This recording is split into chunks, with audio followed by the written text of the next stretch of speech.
Hello and welcome back to my channel, my friends. I hope you are all doing well and in good spirits, and I hope you watch this video until the end because it will change your perspective on life. Today, we will discuss spiritual awakening.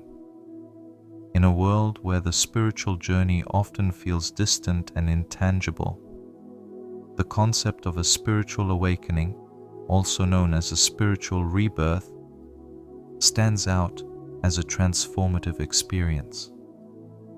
For those who have faced the chaos and turmoil of life, this awakening offers a chance to rediscover oneself, to peel back the layers of ego and pretense, and to connect with a deeper truth.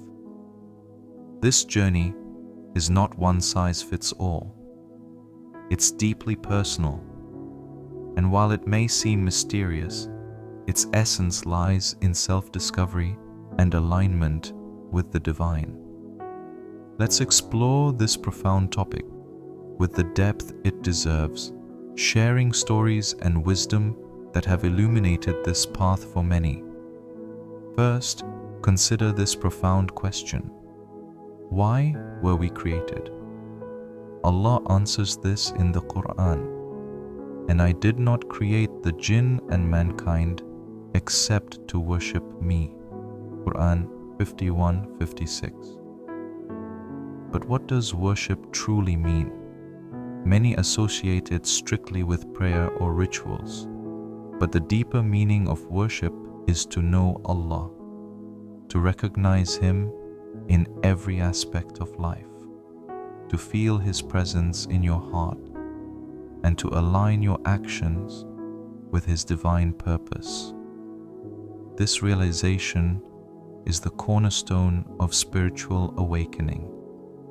A spiritual awakening often begins with an internal struggle. It's a battle between the false self or ego and the true self, the soul that longs for liberation. Imagine a caterpillar in its cocoon, surrounded by darkness. To the untrained eye, this might seem like a state of dormancy or even death. But within that cocoon, a profound transformation is taking place. The same is true for us. The ego, the part of us, driven by pride, fear, and societal expectations, must die for the soul to emerge, free and unburdened. The poet Rumi beautifully captures this transformation. Try not to resist the changes that come your way. Instead, let life live through you. And do not worry that your life is turning upside down. How do you know that the side you are used to is better than the one to come? In the early stages of awakening, life often feels like chaos. Relationships may break, careers may falter, and old habits may no longer bring satisfaction. These earthquakes are not punishments. They are invitations to reevaluate and rebuild. They are signs that the soul is seeking freedom from illusions and false attachments. But let's not sugarcoat it. This journey is painful. Many refer to this stage as the dark night of the soul. During this period, you might feel lost, isolated, or overwhelmed by existential questions. Why am I here? Why is there suffering? Why did Allah create this world in such a complex way? These questions, though daunting, are the catalysts for growth. They force you to dig deep, to seek answers beyond the surface, and to find solace in surrender. The Quran offers a poignant reminder for those in the midst of this struggle. Allah is the ally of those who believe. He brings them out from darkness into the light. Quran 2:257. This darkness, however long it may last, is not permanent. It is a tunnel, not a tomb. Those who persist will emerge as new individuals, transformed and aligned with their true purpose. One example of a profound awakening comes from the life of the Prophet Muhammad, peace be upon him. Before receiving revelation, he would retreat to the cave of Hira, isolating himself to reflect and seek clarity.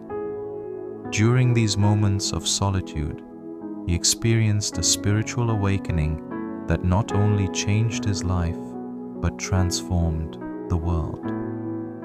His story teaches us the importance of introspection, patience, and surrender to divine guidance. For many of us, the dark night of the soul is marked by overwhelming sadness or a sense of purposelessness. This sadness isn't ordinary. It is a deep, unexplainable sorrow that lingers. I remember hearing the story of a man who, during his awakening, looked at his reflection in the mirror and felt as though his face carried the weight of the world. Tears would flow not from physical pain, but from an ache deep within his soul. This pain is not meant to break you, but to cleanse you. It is the soul shedding the layers of falsehood it has carried for so long. As the layers of ego dissolve, questions naturally arise. Why do we follow certain beliefs?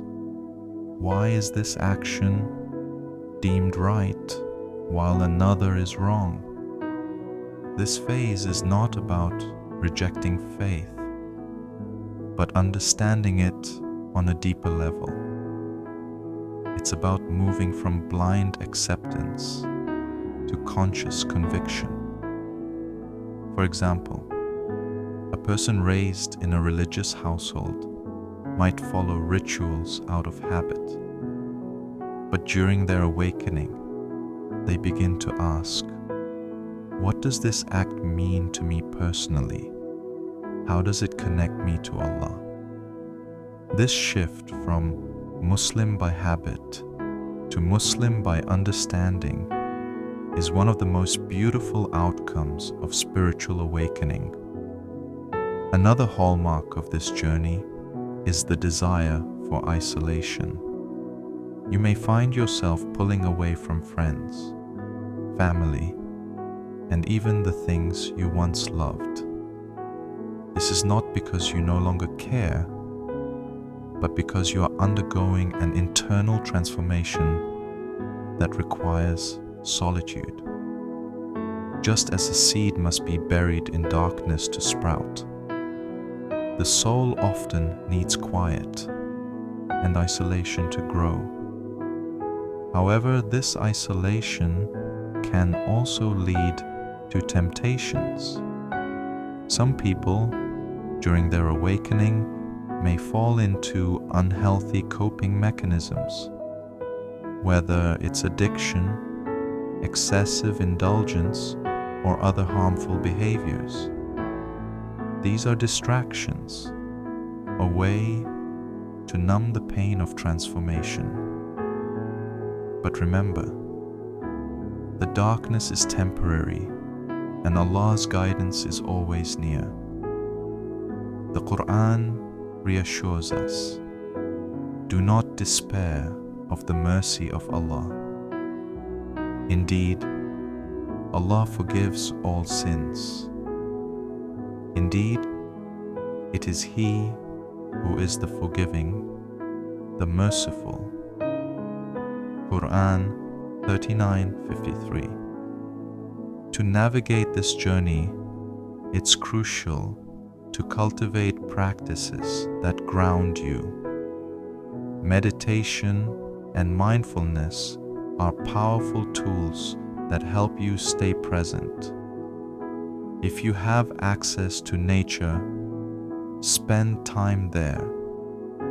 Reflect on the beauty of Allah's creation, the trees, the ocean, the stars.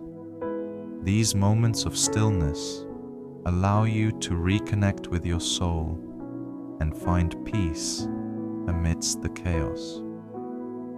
Another essential practice is surrender. The dark night of the soul demands acceptance. Instead of resisting the pain, embrace it as a teacher.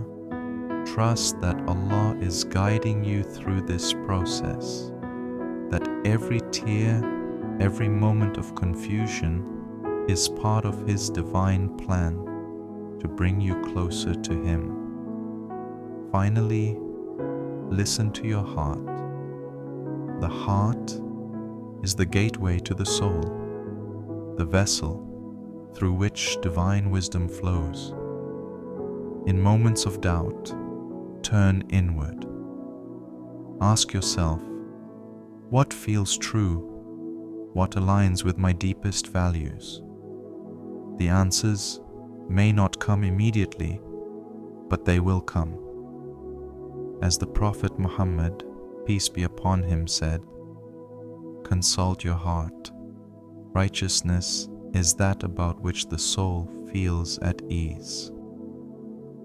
For those who are currently walking this path, know that you are not alone. Every step, no matter how painful, is bringing you closer to the light. The dark night of the soul is not the end. It is the beginning of a new chapter, a rebirth into a more authentic and spiritually aligned version of yourself. And when you emerge from this journey, you will not only know yourself better, but also understand the profound truth that Allah has always been with you, guiding you, loving you, and waiting for you to return to Him.